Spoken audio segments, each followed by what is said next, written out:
C'est le NOMAD qui a servi de cadre au Forum national de concertation organisé par le ministère de l'Agriculture, de l'Élevage et du Développement rural ce lundi 25 août 2025. En ouverture, le mot de bienvenue du ministre Odette Polo, épouse Panzou. Le chef de l'État attend de bonnes résolutions, mais surtout des solutions crédibles et pratiques qui devront être évaluées en toute transparence.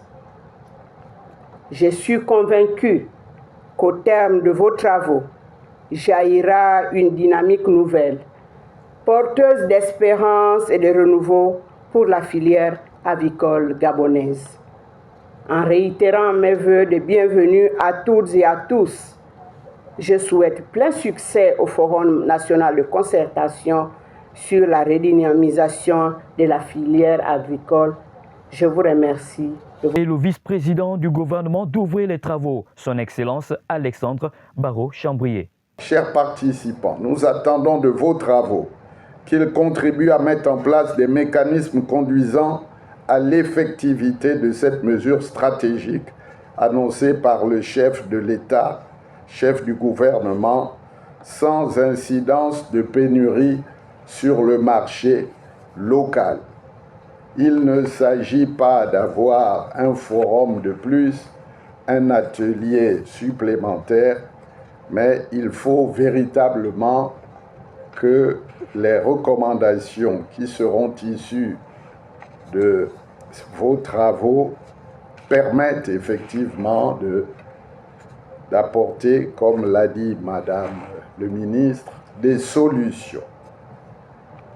De même, la mise en œuvre de l'interdiction des importations de poulets de chair doit être en parfait alignement avec les objectifs de développement durable de l'agenda 2030 et la vision prospective Gabon 2050.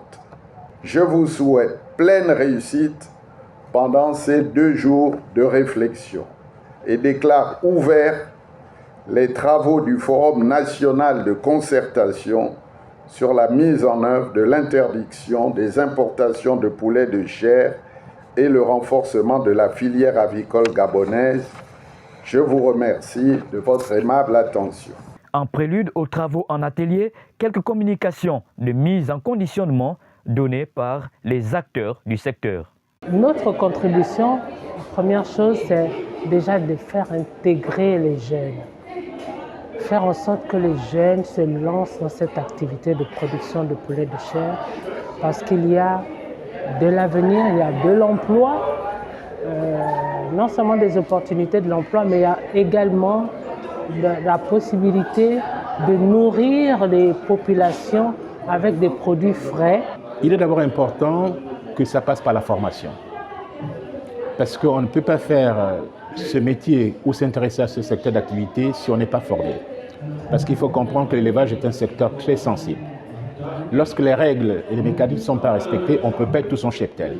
Donc il est important que, évidemment, les jeunes soient formés. Tous les jeunes qui s'y intéressent, il y a quelques années, il y a 2-3 ans, nous avons un programme, pour ce qui nous concerne, avec l'Office national de l'emploi, pour former des jeunes à ce métier-là. Donc il est important de savoir qu'est-ce qu'on fait dans ce métier, comment est-ce qu'on s'y prépare, comment est-ce qu'on élève le poulet pour qu'il arrive à maturité, afin qu'il soit sur le marché. Pour ce premier jour, l'ambiance est plutôt bon enfant.